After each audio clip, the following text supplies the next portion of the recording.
The flop shot is a high tariff shot that we may from time to time need whilst we're playing golf.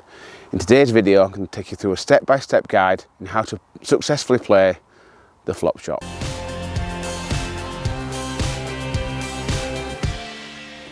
The flop shot, or the parachute shot, as it's also known, is a high-risk, high-tariff shot.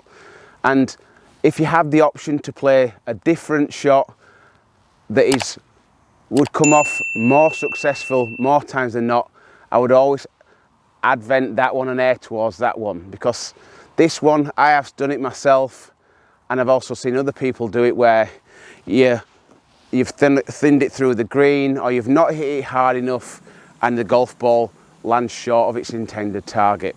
So I'm faced with a shot here on the 7th hole at West End, and we're below the level of the green. And we've only got 3 yards of green to work with. So in order to get it close, because we're below the level of the green and because we've got such a short distance to play with, the parachute or the flop shot is the only shot that is probably the shot of choice. But the first things that we have to do before we actually execute this shot is to assess the lie. We've got a lie here that is sitting okay. Obviously we are in the winter months and the grass is not as lush as you'd hope it to be, but it's sitting okay and we can get the golf club going underneath the golf ball. So what we're wanting is maximum loft. So I've got my 58-degree wedge here. It's the most lofted club that I have in my bag. If you've got a higher lofted wedge in your golf bag, I would suggest that you use it. The most loft you can possibly get, the better it's going to be and the easier it's going to be as well. So what we would do is we would open the golf club, open the golf club before we grip it, like we would do in a bunker. That way we put in as much loft on this golf club as we possibly can. But obviously if we've got a square stance with the golf club open in your grip, it's now pointing to the right of the target, and obviously that's what we don't want to do. And so what we do is we bring the golf club back to square by opening our stance. The other thing that I would also suggest you do is just widen your stance a little bit. Widening your stance allows this lower half to be a bit more stable, because what you don't want to do in your golf swing is to have a lot of lower body action. You just want to rotate your top half more. The golf ball is more in the middle of the stance in relation to your ball in terms of your body lines. But in terms of the ball to target line, it's more forward in your stance. You should also try and feel that the weight is evenly distributed, 50-50 between your left and your right foot. We don't want to help the golf ball up, because that will just encourage the golf club to pass the hands through the impact zone, and you'll thin the golf ball and it'll go through the green.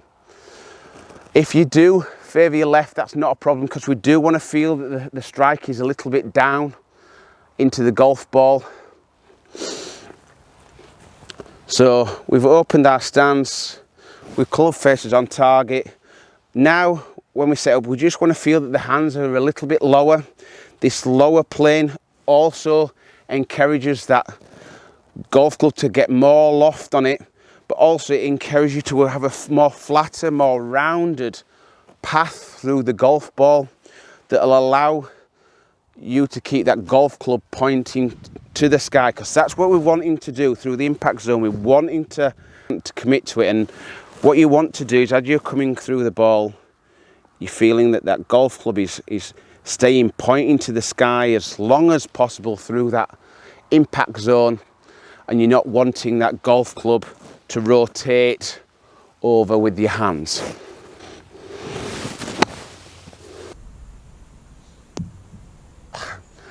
The flop shot is probably the most rewarding shot when played around the greens. Seeing it floating nice and high and sticking where it lands is very, very satisfying. But this shot does come in with its dangers if it's not executed well. So if you have chance, go to your practice grounds and your practice chipping areas and Just follow this simple guide to help you execute this shot that little bit better, so that when you are called upon, when you are next out on the golf course and you have to play this shot, you know what to do and you can execute it. If you are new to the channel, thank you very much for watching. Please do consider hitting that subscription button below along with that notification bell. I do post content twice a week, once on a Tuesday and once on a Friday, to help you with your game and give you your golfing fix. If you have enjoyed today's content, please give us a thumbs up, like, and I look forward to welcoming you on my next video.